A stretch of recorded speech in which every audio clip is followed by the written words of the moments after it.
Well, hello everybody. Welcome back to Open Tag Madness again. Well, if you saw the other day, I joined in on the Open Tag top 5 knives. I changed it to my top 5 patterns, like Zach of New Again Knife Reviews, because honestly, I can't pick my top 5 favorite knives. I probably have 50, but after talking to Jim of Hunting, Fishing, Praying, he informed me it's 5 knives you will never be able to part with, which actually made it a little easier. Now I have about 50 knives I'll never be able to part with, but it was easy to go through and pick out my top 5. A lot of it is because of sentimental value, whether it be gifts or trades, and I have an honorable mention. So yes, I'm doing this open tag twice. The first was my 5 favorite patterns, and a lot of those that I showed, I don't think I'd ever be able to get rid of. But this would be my top. There's a lot I'm missing here. There's a few more knives that I was gifted that, honestly, I'll never be able to get rid of. But for the sake of a video, I narrowed it down. Let's get into it. My buck, worthy enough to get their special sheepskin pouch. Yes, my Grail knife, my Grail 110 in elk and Magna Cut nickel silver. This is one I never thought I would get, and I got it. So like the first video, I had a 110 top favorite patterns. This is one I'll probably keep till my deathbed and either give it to Mikey or Brad. I'm sure they would enjoy this, but pretty much never going to be able to part with that one.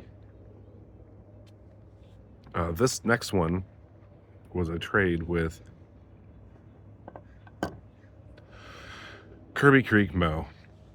I traded him a buck 819, and he threw in more than a few knives. And this knife really blew my socks off. It's a pre-77 Western Stockman and carbon steel. Awesome trapper. I don't see myself ever getting rid of this one. Jig Delrin, carbon steel, immaculate shape from the 70s, Western USA, and well, from Kirby Creek Mo. So this is number 2 that I will never be able to get rid of. I was gonna pick out that Barlow I showed in the last video because I'm definitely not getting rid of that. It's got sentimental value. Now that I've carried it for a month, it's dear to my heart. But then I look over and I saw this. Well, this for one is a slip I'm never getting rid of from SD Leather Works. Handcrafted specifically for me for my 50th birthday. And well, this knife from Zen Ali, this 76 Queen Mountainman, and also jigged Delrin. Looks a lot like this Western Bearhead. 50th birthday present, 70s Queen, my first USA made Queen. I'm never getting rid of this one. Keeping this one forever. It's number 3. Let's see here. Well, Sanctified Leather, Steven had a 500 subscriber giveaway. And I won. And I was blown away that he was giving this away for his 500 sub giveaway. I think I only gave away like Rough Riders and budget line knives for my 500 subscriber giveaway. This is the 6.5 Bone Stag and Black Shield. And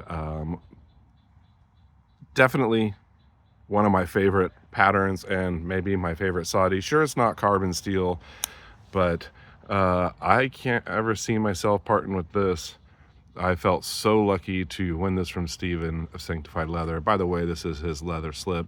I think he custom made this slip specifically for this knife, or at least one of them that I have. And just a fantastic knife.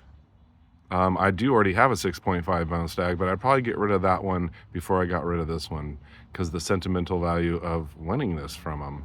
And it's got the awesome black shield that I love so much. Well, one of my favorite patterns, you guys all know, full-size case copper lock. This is a burnt bright yellow. Now, I was gifted for Christmas a canoe in the same burnt bright yellow. I'll never get rid of that one too. Christmas present. But I looked over at this. I bought this on eBay, but it was Charles who found it for me. I'd been looking for one. I said, hey, I'm looking for a burnt bright yellow. And I think it was that day or the next day he found one on eBay. And I got a fantastic deal on this. And they call it the snake skin. At least some people do. Now it's not a snakeskin texture, like now they have jigging that looks like snakeskin. But this is, I think, a 98 or 99 USA True Sharp stainless steel, full-size copper lock. So a lock like my other one, but instead of burnt bright orange, it's burnt bright yellow. I don't ever see myself letting this one go. I was very happy that Charles was able to find this one for me. And, well, for what I paid for it, I'm never going to be able to find one in this condition, for sure. Well, there's five. Five more, I'd have to say. Five of my favorite that I'll never be able to part with. And a lot of the sentimental value. Now, Byron Kennedy gave me a knife I'm never going to get rid of. Michael Rasputin's Castles gifted me a knife. Mikey Newman, Baldy's Blades gifted me a knife, and these are all knives I'm never going to be able to get rid of. But I guess when push comes to shove, who knows? These I'm keeping forever. Now, I do have an honorable mention here. This is one I picked up in a memory of Randy's WSG. It is the memorial knife with December 21st, 2025, in remembrance of Randy's WSG. It is the burnt bright orange corncob jig full-size trapper. And, well, this is an honorable mention because if I was on my deathbed, I would probably pass this on to another member of the community who knew Randy, like Mikey Newman, Baldy's Blades. I don't know. I know Slippy doesn't really like spade blades. Thrifty doesn't really like spade blades. They would be an option, though, because they were really close to Randy. Anybody who would be willing to take this, like I said, if I was on my deathbed, I probably would give this up to pass it on so it just wouldn't get sold or handed down to anybody. It would actually go to a member of the community in remembrance of Randy's WSG. So that's my honorable mention. There you go. Thank you so much, Jim, for this open tag. I did 2 of them. A lot of views on my first one, and I wonder if that's because I had them hidden in sheaths and slips, so it was kind of clickbait. So I'll take a photo of these, and, well, I'll post it. I appreciate you all watching. So cool to do this open tag again. Some slips from Sanctified Leather. He's always gifting me slips. He usually gifts me a slip that he custom made for a knife if I buy it from him. He just out of the blue has gifted me this. Awesome leather worker. Thank you so much, Sarah Denon, for this amazing custom slip for my 50th birthday. Absolute fantastic. I got this from Ken, used to be known as Last Chance Knives. I think he is the cutting edge right now. Plain and simple slip, but very well built, great shape, and I use it for trappers and 75 Stockmans. Thank you for joining me in the Tiger Pit for Open Tag Madness. You all stay sharp, be kind, and take chances. Take care.